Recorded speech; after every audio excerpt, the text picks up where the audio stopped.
तो hello everyone. मेरा नाम दीपक नंदा है। मैं आईआईटी खड़गपुर का सेकेंड ईयर स्टूडेंट हूँ। मैं भुवनेश्वर उड़ीसा से हूँ और आज मैं आपको एटम्स चैप्टर के बारे में बताना चाहता हूँ। तो एटम्स एक हमारा थ्योरेटिकल चैप्टर है जो कि फिजिक्स के क्लास 12 में है।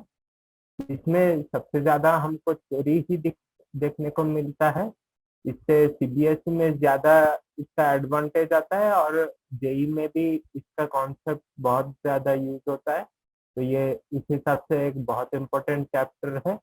और एटम्स में मेन हमको यहाँ पे स्ट्रक्चर ऑफ एटम्स देखना है और उसके बारे में थोड़ा थोड़ा पढ़ना है।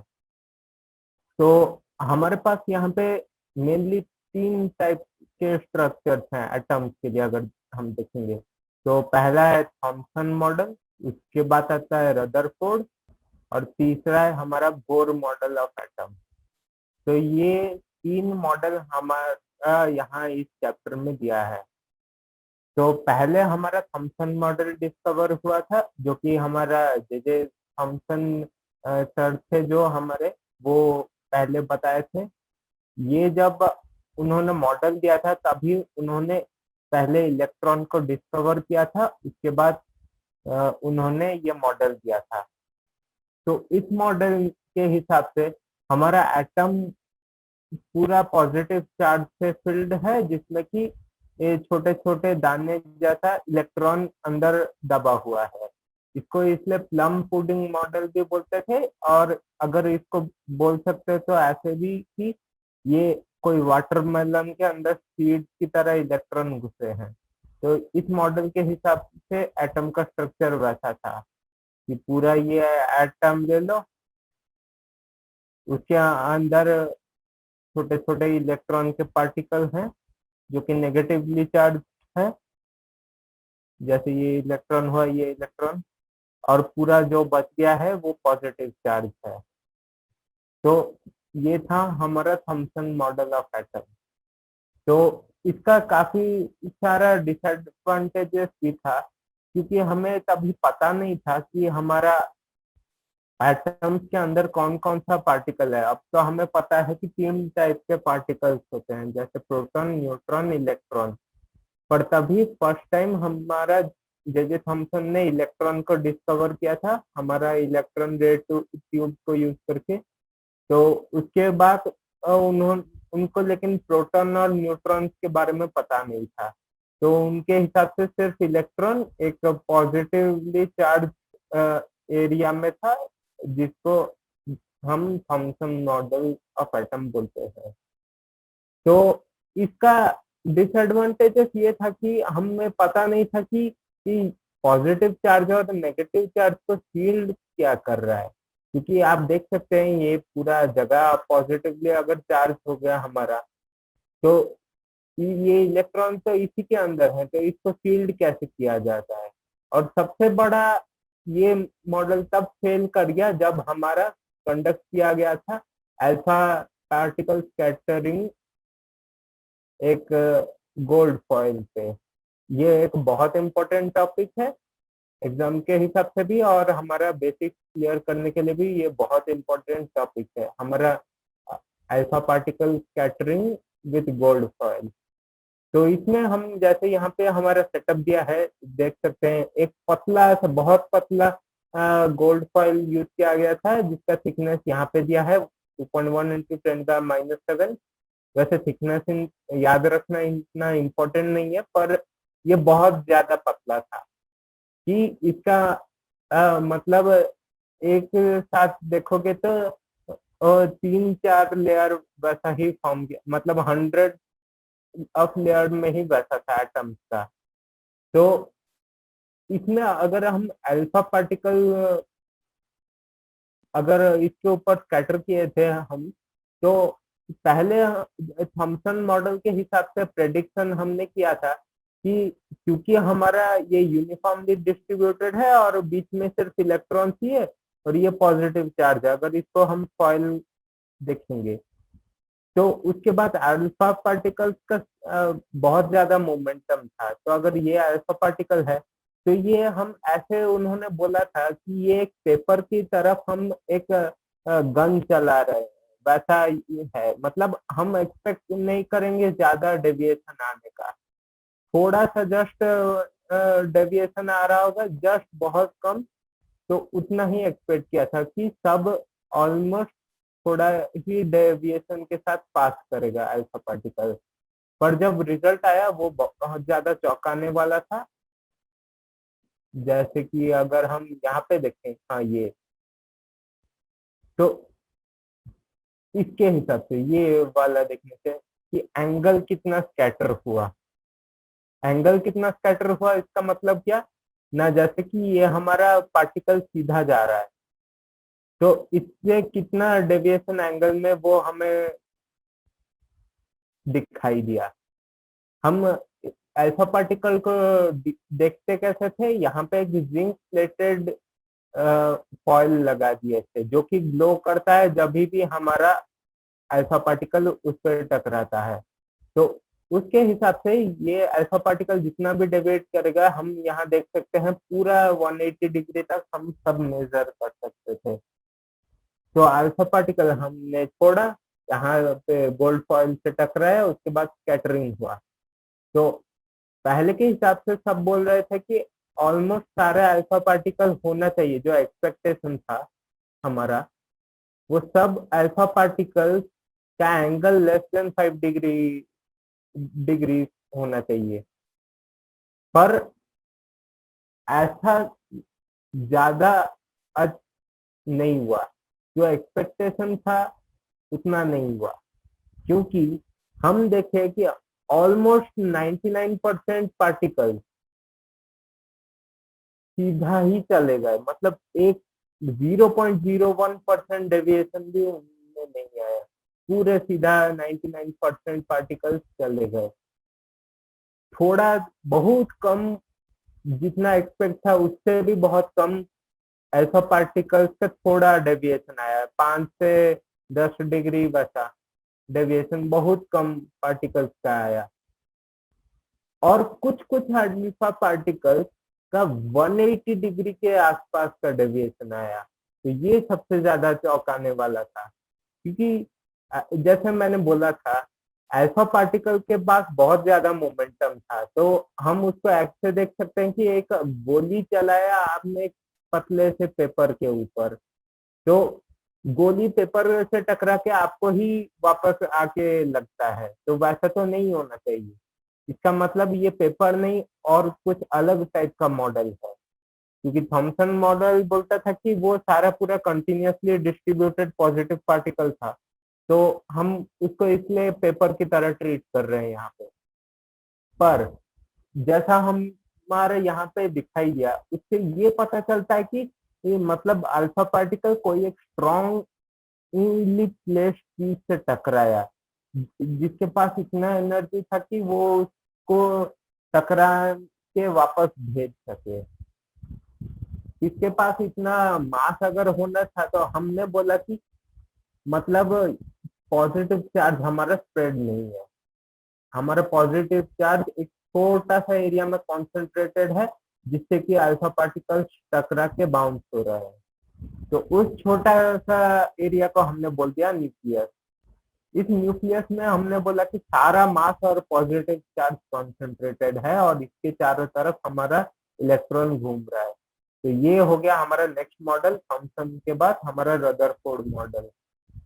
तो इसके बाद ये हमने क्यों, मतलब ये एक्सप्लेन कैसे करता है, तो हम देख सकते हैं यहाँ जो न्यूक्लियस है उसमें, क्योंकि न्यूक्लियस में पूरा ही मास कॉन्सेंट्रेटेड था एक एटम का, और गोल्ड का एटॉमिक मास बहुत ज्यादा है, 200 के आसपास कहीं एक था।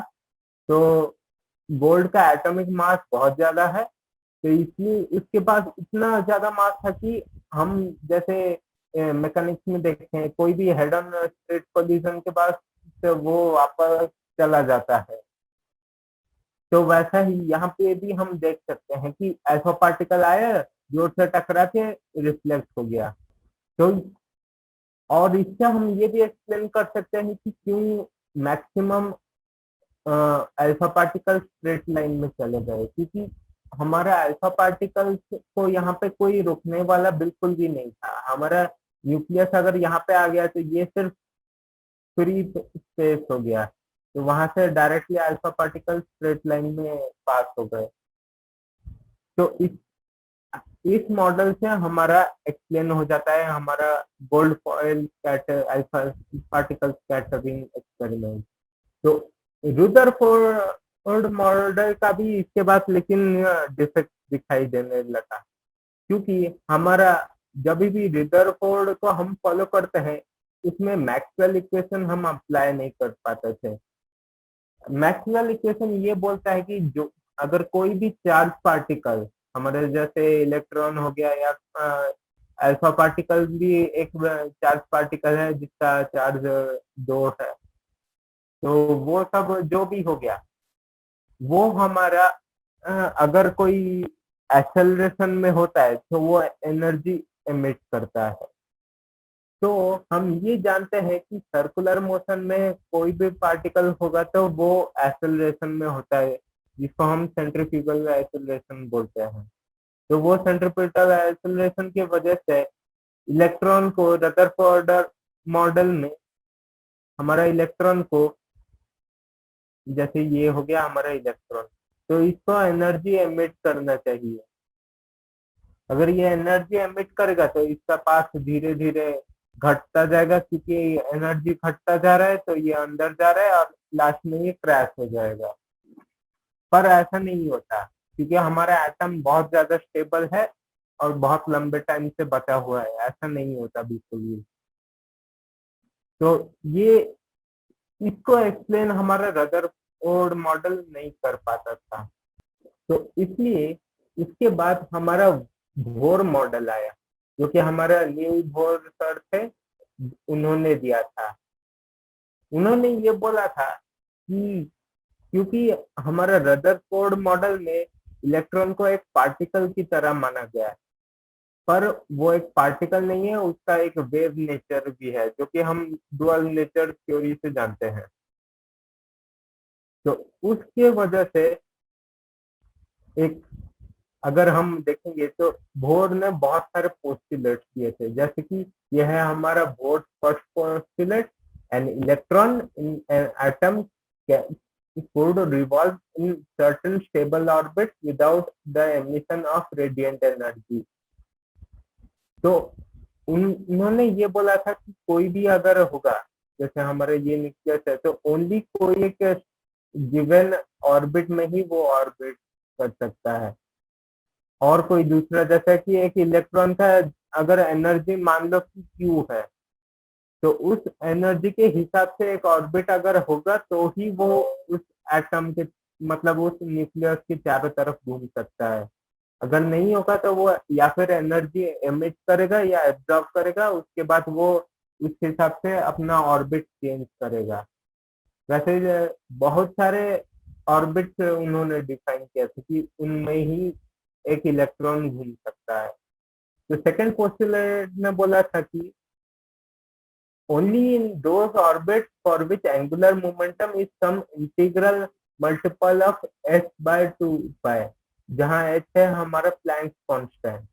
तो उन्होंने बोला था कि वो ऑर्बिट क्या है वो हम सेकंड पोस्टुलेट से निकाल सकते हैं।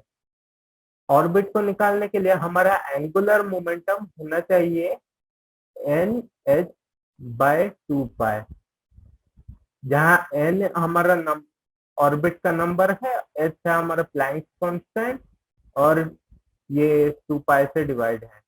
तो ये है हमारा ऑर्बिट का नंबर। तो ये 1 2 3 होके आगे हम जितना भी ले सकते हैं। तो अगर कोई इलेक्ट्रॉन का मोमेंटम एल, एंगुलर मोमेंटम, इतना से मैच करता है तो ही वो ऑर्बिट ले सकता है। ये था हमारा बोर का सेकेंड पोस्टुलेट। थर्ड पोस्टुलेट बोलता है कि an electron might make a transition from one of its specific non-radiating orbits to another of lower energy when it does so, and a photon is emitted having energy equal to the energy difference between the initial and final state। तो ये हमने जैसे बोला, ये जब भी कोई electron अपना ऑर्बिट चेंज करना चाहता है तो वो इन दोनों ऑर्बिट का बीच का एनर्जी डिफरेंस को या फिर एमिट कर देगा, जो ऊपर से नीचे आ जाएगा वो स्टेट में।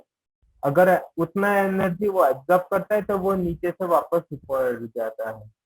तो वो हो गया हमारा, इसको हिसाब से वो होगा हमारा H mu equal to delta E, जहाँ हमारा म्यू है हमारा फ्रीक्वेंसी, फ्रीक्वेंसी जो हमारा फोटोन एमिट होगा उसका। तो उसके बाद हम वहां से रेडियस निकाल देते हैं। रेडियस निकालने के लिए हम ये इक्वेशन यूज करेंगे, हमारा M square by M H square by 2 pi 4 pi epsilon not by E square. तो उस रेडियस के मदद से हम एनर्जी निकाल देंगे।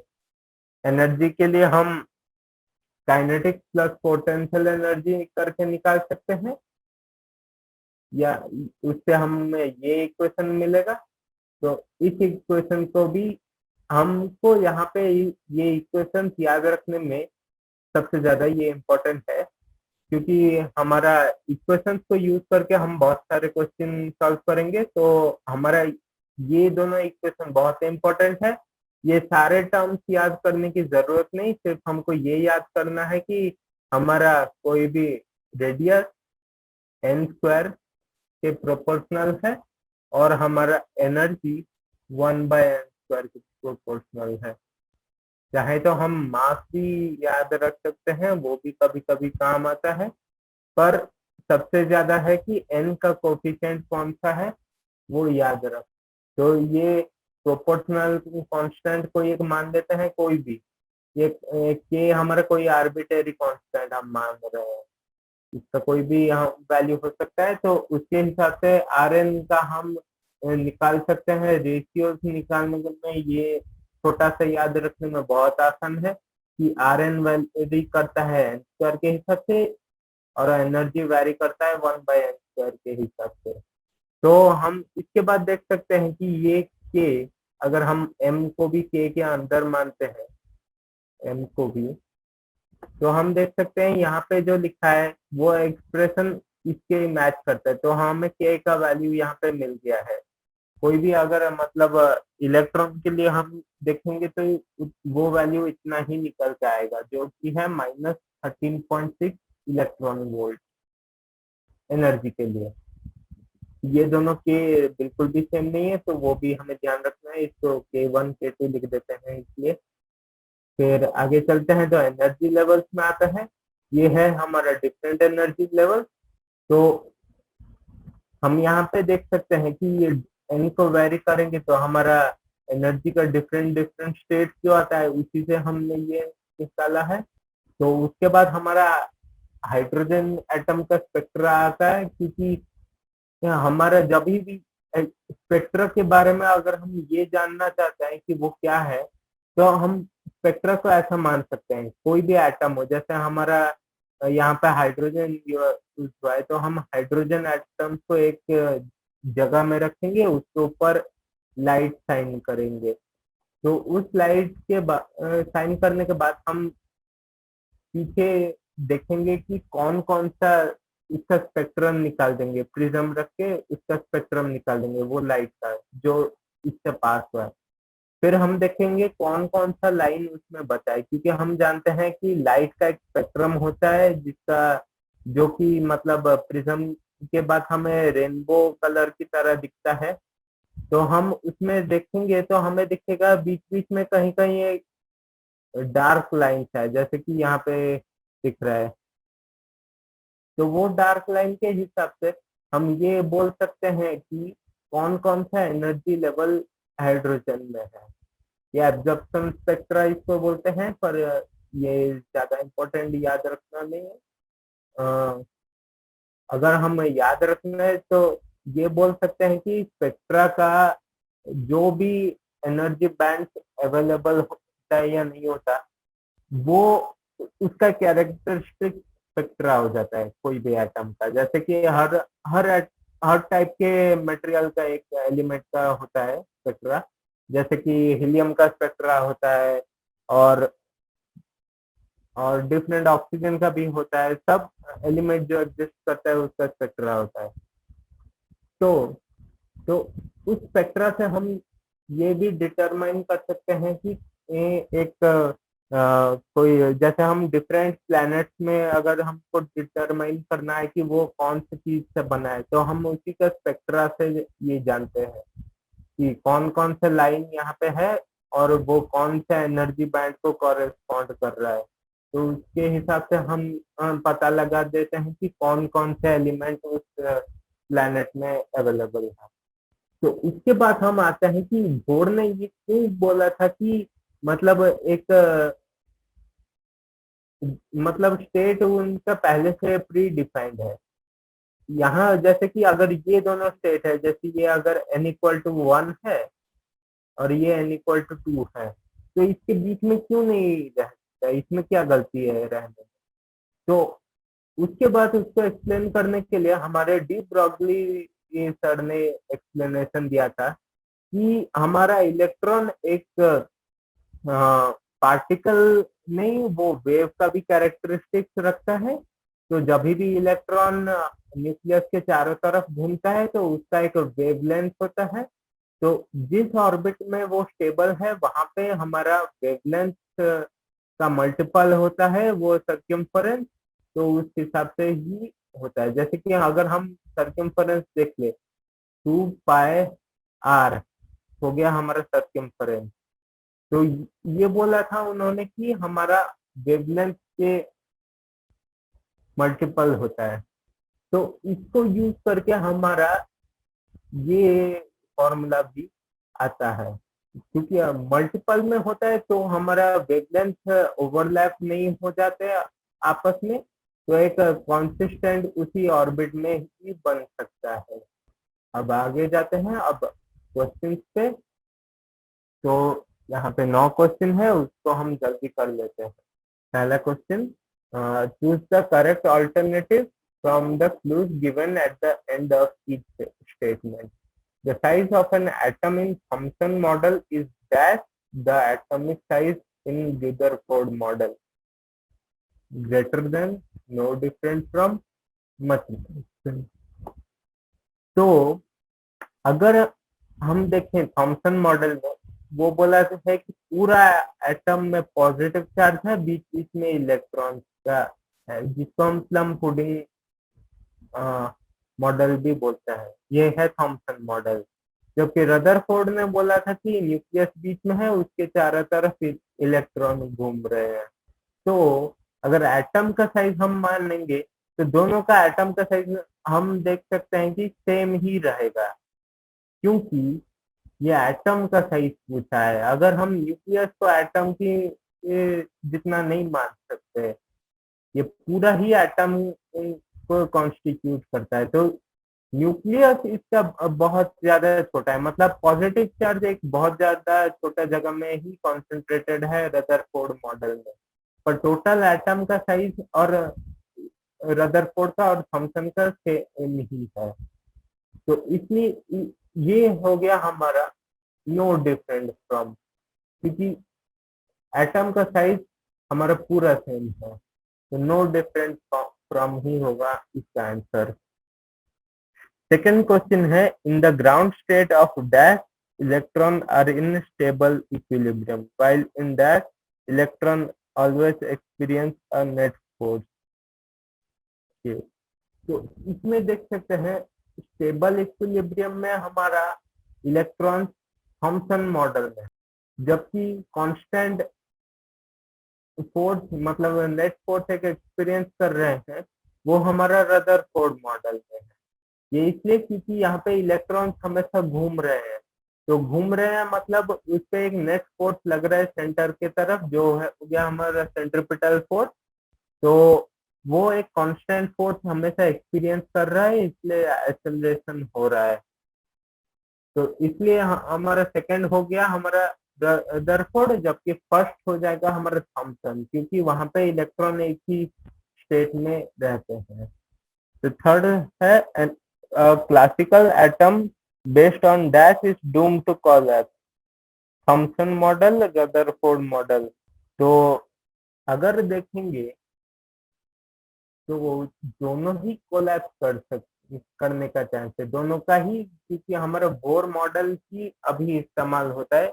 बोर मॉडल को भी अपग्रेड किया गया है क्वांटम मॉडल में, जो कि हमारा कोर्स में नहीं है, पर अगर देखेंगे तो इन दोनों में दोनों ही कोलैप्स कर जाएगा, क्योंकि यहाँ पे फील्ड नहीं है पॉजिटिव नेगेटिव चार्ज के बीच में, मतलब एक्सप्लेन कुछ नहीं किया गया फील्ड कैसे होता है, और इसमें हमने देखा कि मैक्सवेल का इक्वेशन फॉलो नहीं हो रहा, ये दोनों ही कोलैप्स करने का चांस है। फिर next question, an atom has nearly continuous mass distribution in a dash, ये हो गया हमारा Thomson model. Nearly continuous mass distribution जैसे यहाँ पे देख रहे हैं, but as a highly non uniform mass distribution in, ये हो जाएगा हमारा रदरफोर्ड मॉडल, क्योंकि उसका मास एक ही जगह पे कॉन्सेंट्रेट था और पूरा एटम खाली है हमारा। The positively charged part of an atom possesses most of mass in, ये हो जाएगा हमारा रदरफोर्ड मॉडल, क्योंकि यहाँ पे न्यूक्लियस में ही पॉजिटिव चार्ज मास पूरा एटम का एक ही जगह पे स्थापित है। तो नेक्स्ट क्वेश्चन चलते हैं। Suppose you are given a chance to repeat the alpha particle scattering experiment using a thin sheet of solid hydrogen in place of gold foil. Hydrogen is a solid at temperature below 14 K. What result do you expect? तो हमारा next question में दिया है, हमारा gold foil की जगह इस पर हाइड्रोजन एटम को यूज किया गया है। तो इसमें एक डिफरेंस आएगा कि हमारा अल्फा पार्टिकल जो आ रहा था उसका मोमेंटम बहुत ज्यादा था, तो वो आके टकरा के गोल्ड फॉइल में वापस बाउंस हो जाता था। ये इसलिए होता था क्योंकि हमारा न्यूक्लियस बहुत डेंस था, जो कि जिससे कि टकराने के बाद वो आराम से वापस जाता था। पर हमें ये देखना पड़ेगा कि अल्फा पार्टिकल एक हीलियम एटम का न्यूक्लियाई होता है, तो उसका मास होता है 4u। गोल्ड एक बहुत ही हेवी एलिमेंट है जिसका मास बहुत ज्यादा है 4u से, पर इसी अगर हमारा हीलियम, मतलब हमारा alpha particle gold gold particle के न्यूक्लियस से टकराता था, वो आराम से रिफ्लेक्ट हो जाता था। पर अगर हम हाइड्रोजन एटम का कंसिडर करेंगे न्यूक्लियस, तो उसमें सिर्फ एक प्रोटॉन होता है जिसका मास सिर्फ 1u होता है, 1u। तो जब ये टकराएगा, हाइड्रोजन के न्यूक्लियस में इतना शक्ति नहीं है कि इसको वापस में धक्का देके भेज सके, तो यहाँ पे हमारा बाउंस वापस नहीं होता। तो ये होगा हमारा, क्योंकि हमारा हाइड्रोजन एटम में इतना मास नहीं है कि अल्फा पार्टिकल के हेवी पार्टिकल्स को बाउंस कर सके, तो यहाँ पे 180 डिग्री बाउंस तक नहीं जाएगा। थोड़ा तो डिफरेंस आएगा, तो हम ऐसा देख सकते हैं कि 99% स्ट्रेट पास कर देंगे, जबकि और थोड़ा 0.001 जितना हमने देखा था, जो कि 180 डिग्री वापस गए थे, तो वो भी स्मॉल एंगल में ही रिफ्लेक्ट होंगे, ज्यादा बड़ा एंगल में रिफ्लेक्शन नहीं होगा उसका। तो नेक्स्ट क्वेश्चन चलते हैं। What is the shortest wavelength present in the Paschen series of spectral line? तो पास्किन एक टाइप ऑफ स्पेक्ट्रा का सीरीज है हमारा, जिसका n इक्वल टू 3 तक जो जाता है, तो हम पास्किन बोलते हैं। पहला होता है लाइमन, दूसरा होता है बाल्मर। ये तीनों का नाम अच्छे से याद होना चाहिए। पहला n इक्वल टू 1 के लिए लाइमन और n इक्वल टू 2 के लिए बाल्मर, उसके बाद n इक्वल टू 3 के लिए पास्किन। तो इसमें हम हमारा राइटबर्ग फॉर्मूला यूज करेंगे। राइटबर्ग फॉर्मूला होता है वेवलेंथ कैलकुलेट करने के लिए, इससे एनर्जी भी निकाल सकते हैं। उसमें कुछ नहीं, E equal to E1 minus E2 ही होता है, जो कि हमारा प्रोटॉन का जितना हमारा वैल्यू निकला है, वही दिखाने के लिए। नेक्स्ट क्वेश्चन चलते हैं। A difference of 2.3 eV separates to energy level in an atom. What is the frequency of radiation emitted when the atom makes a transition from upper level to lower level?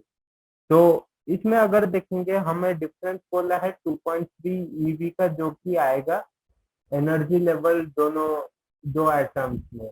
तो इसमें अगर हमको देखना है कि हमारे ये एक ऑर्बिट है, ये एक ऑर्बिट है, इसमें हम जा रहे हैं इसके बीच, तो इन दोनों के बीच का एनर्जी गैप है हमारा 2.3, जैसा हमने देखा था हम इसमें यूज करेंगे।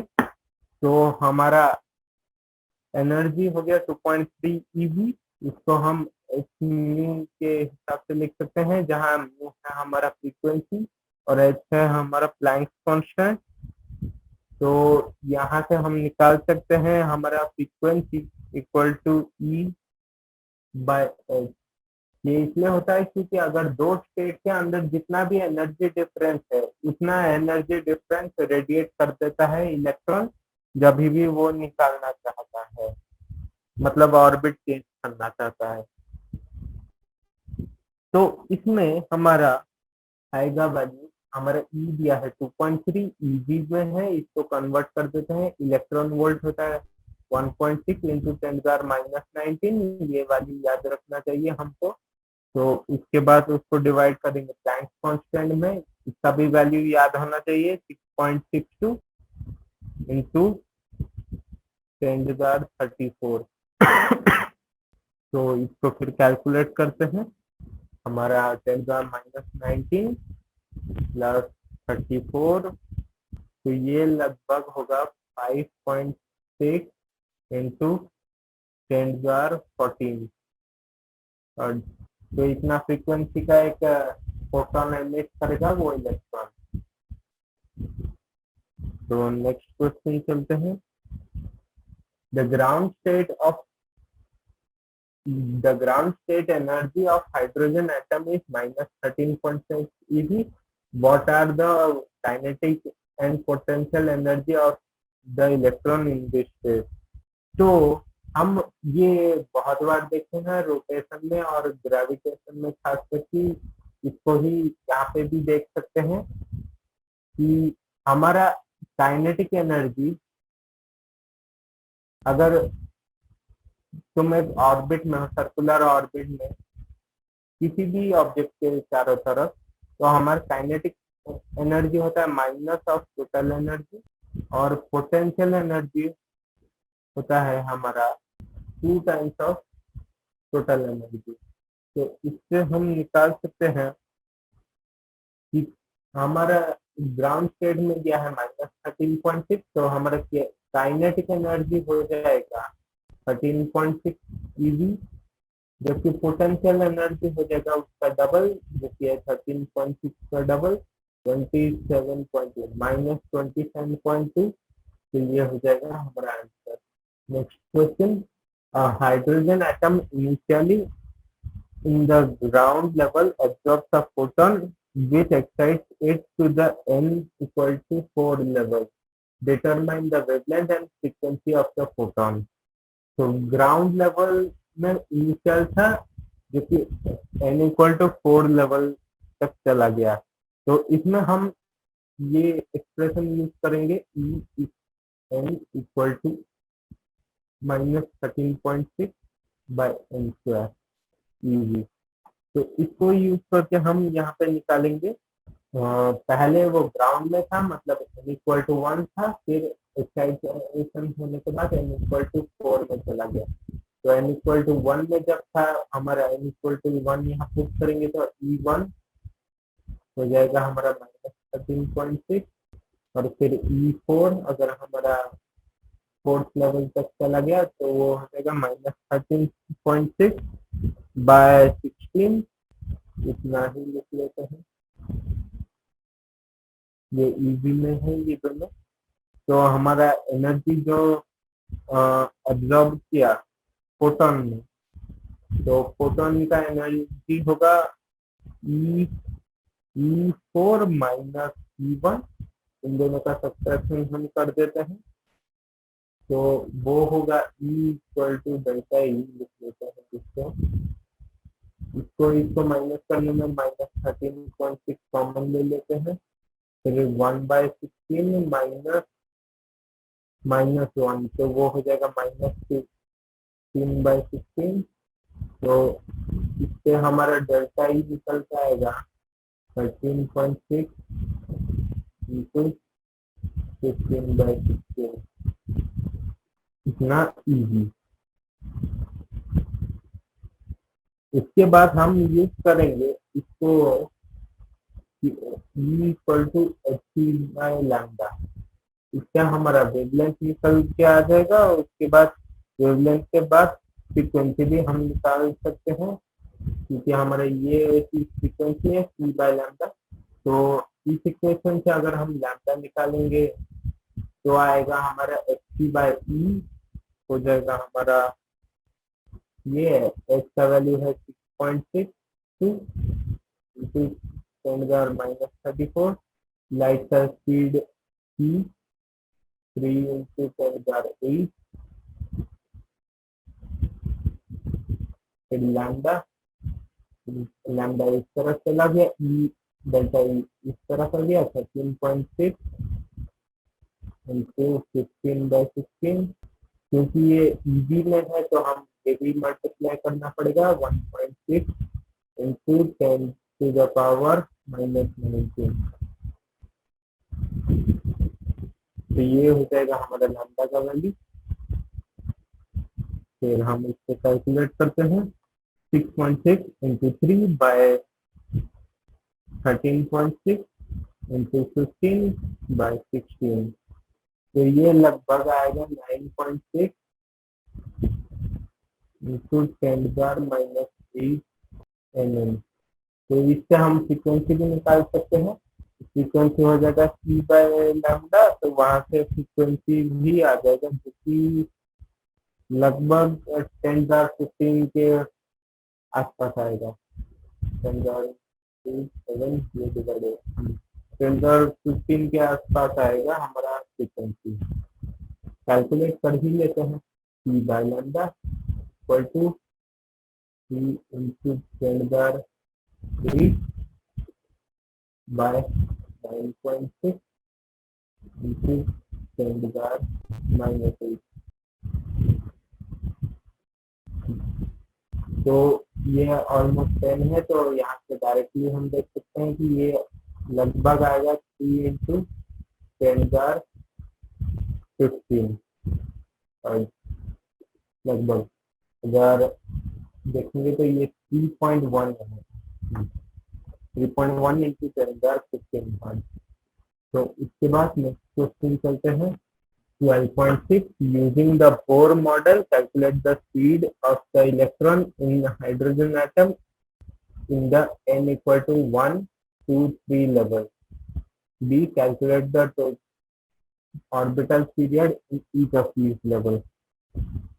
तो ये कैलकुलेट करने के लिए हम ये यूज कर सकते हैं,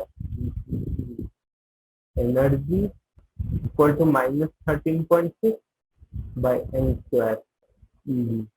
तो kinetic energy equal to 13.6/n²।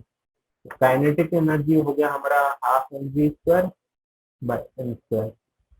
इसको हम ये भी लिख सकते हैं 1.6, 1.6 में ये ईवी है ना, हाँ 1.6 इंटू 10⁻⁻।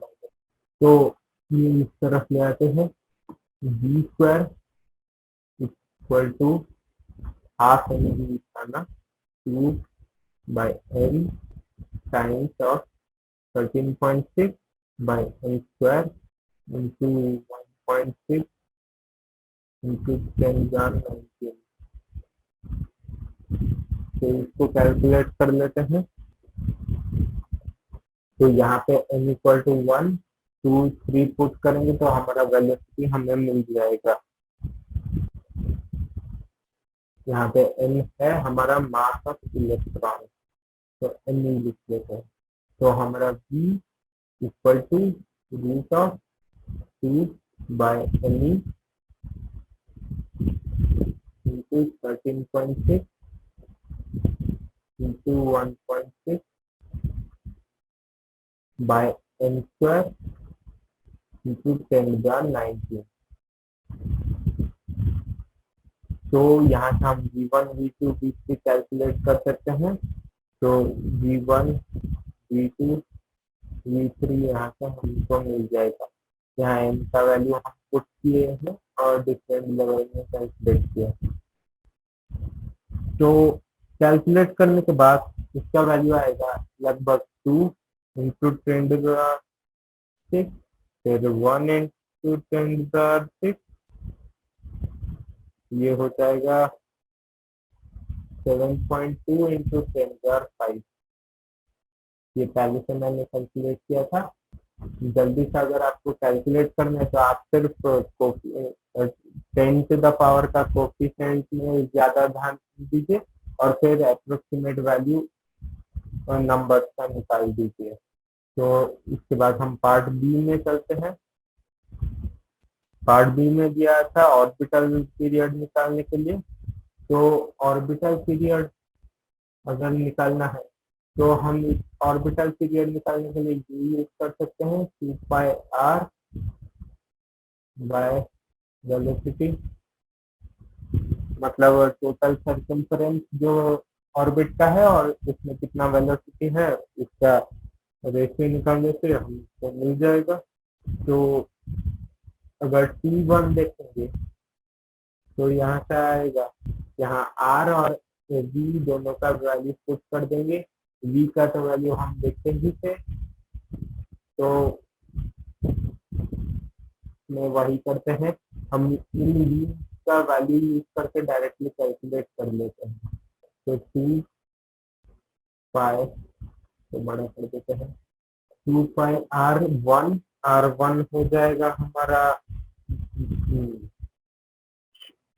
हम r का फॉर्मूला यहाँ से यूज कर देते हैं, इसको तो यूज करेंगे।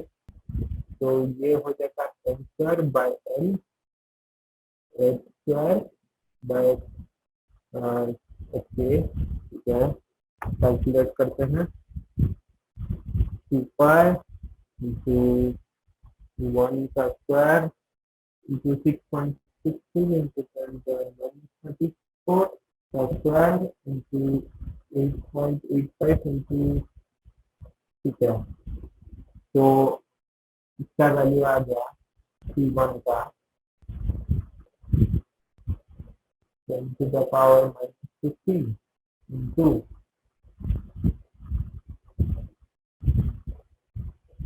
16 हो जाएगा। तो 16 हो जाएगा तो ये 1.53 इतना सेकेंड।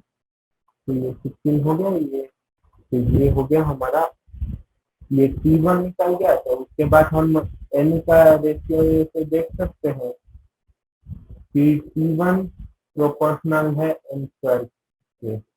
तो इसके हिसाब से हम इसको यूज करके और भी आगे बढ़ा सकते हैं। तो इसका मतलब हमारे T1 आया था 1.53 इंटू 10⁻⁻16। T2 आएगा हमारा 1.2 इंटू 10⁻⁻15। T3 आएगा हमारा 4.1 into 10⁻⁻15।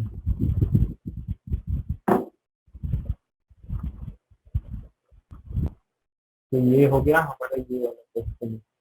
Next question, the radius of the innermost electron orbit of hydrogen atom is 5.3 into 10⁻⁻11 meter. What are the radii of n equal to 2 and n equal to 3 orbit?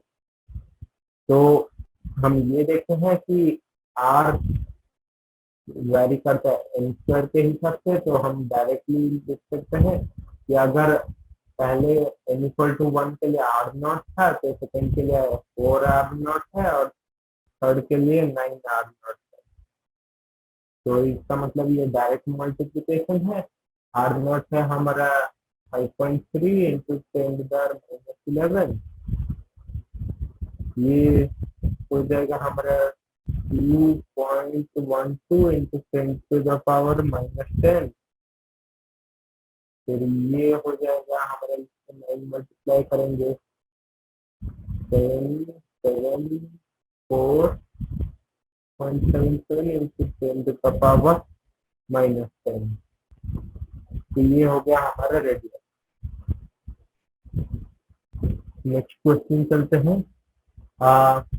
12.5 electron volt electron beam is used to bombard gaseous hydrogen at room temperature. What series of wavelengths will be emitted?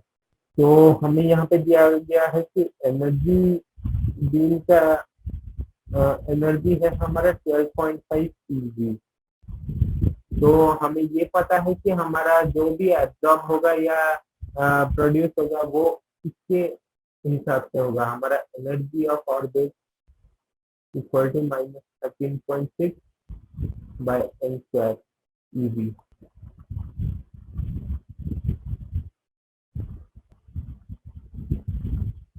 तो इसके हिसाब से अगर हम देखेंगे तो 12.5 eV का energy यहाँ पे दिया जा रहा है, तो n स्क्वायर हो जाएगा 13.6 by 12.5।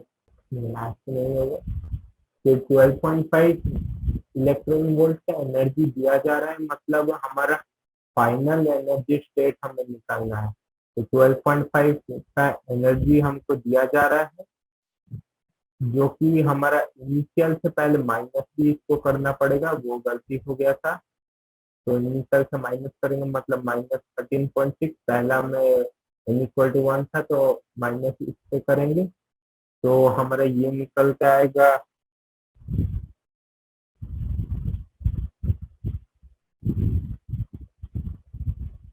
1.1 -1.1 eV। तो इसको हमको निकालना है। 1.1 minus equal to -13.6 by n square. अब ठीक है, माइनस कैंसिल। अब 13.6 बाय 11 1.1 का रूट, तो हमारा n निकल के आएगा √136/11। तो ये आएगा मतलब मैक्सिमम जो हमारा n पॉसिबल है, क्योंकि ये इसका ग्रेटेस्ट इंटीजर हम ले रहे हैं, कितना तक जा सकता है। तो हमारा मैक्सिमम पॉसिबल आ रहा है 3, क्योंकि ये 3 से जस्ट ज्यादा आ रहा है। तो हमारा 3 n इक्वल टू 3 जितना इसी एनर्जी ये प्रोवाइड कर सकता है, क्योंकि इससे ज्यादा एब्जॉर्ब भी अगर करेगा तो वहां पे कुछ ऑर्बिट ही नहीं मिलता है इससे जाने के लिए। तो n इक्वल टू 3 ही मैक्सिमम जो जा सकता है। तो इसके हिसाब से हमारा n इक्वल टू 3 का सीरीज ये प्रोड्यूस करेगा। इसके लिए हम ये इक्वेशन लगा लेते हैं, 1/λ equal to 1.097 into 10⁻⁷ 1/1 square minus 1/3 square। ये हो गया n इक्वल टू 1 और n इक्वल टू 3। ये हो गया हमारा वेवलेंथ जो हमारा फोटोन एमिट करेगा। तो इसमें अगर हम निकालेंगे 1 माइनस 1/9 मतलब 8/9 8/9 इतना, तो ये हो जाएगा हमारा लैम्डा इक्वल टू डायरेक्टली निकाल देते हैं 102.5 ml। तो ये इतना वेवलेंथ एमिट करेगा, क्योंकि ये सीरीज ऑफ वेवलेंथ कुछ है, मतलब इससे भी ज्यादा एमिट कर सकते हैं। इसको हम ऐसे देख सकते हैं, हमारा डिफरेंस जो जनरेट हो रहा है वो 12.5 eV का है स्टेट के बीच में।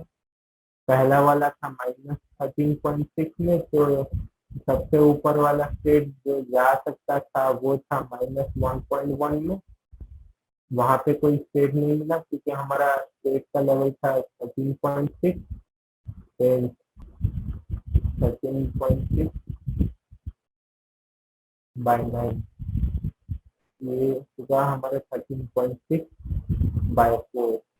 तो ये हमारा 3 स्टेट है जो कि हमारा पॉसिबल है। तो इसमें अगर हम देखेंगे तो हमारा ये एक फोटोन एमिशन हो सकता है, ये एक फोटोन एमिशन हो सकता है और ये एक हो सकता है। हमारे पास 3 फोटोन टाइप के एमिशन हो रहे हैं क्योंकि हमारा इलेक्ट्रॉन यहाँ से यहाँ तक एक्साइट हुआ है, जब वापस आएगा ये तीनों टाइप के हमारा क्रिएशन हो सकता है फोटोन का। तो कोई भी सैंपल अगर हाइड्रोजन में अगर इतना लाइट शाइन करेंगे तो हमारे ये तीनों वेवलेंथ के हिसाब से मिलेगा। एक का तो हमने निकाला जो यहाँ से यहाँ आने के लिए n=3 से n=1। अब हमको n=1, n=2 चाहिए और n=2, n=3 चाहिए। इसको अगर हम देखेंगे तो हमारा तीनों वेवलेंथ मिल जाएगा। नेक्स्ट क्वेश्चन चलते हैं। In accordance with the Bohr model, find the quantum number that characterizes with the Earth's revolution around the Sun in an orbit of radius। अच्छा, अब यहाँ पे हमारा स्टेटमेंट करना है कि हमारा अर्थ एक इलेक्ट्रॉन की तरह घूम रहा है सन के चारों तरफ। तो अगर हमको यहाँ पे देखना है तो हमको ये पता है कि हमारा एंगुलर मोमेंटम था nh/2 तो हमको एम निकालना है। तो हमारा एंगुलर मोमेंटम यहाँ पे निकालना है तो हम mvr लगा सकते हैं अर्थ के लिए। तो एंगुलर मोमेंटम को कंसिडर करके यहाँ से निकल जाएगा। तो हमारा n=2πmvr/h।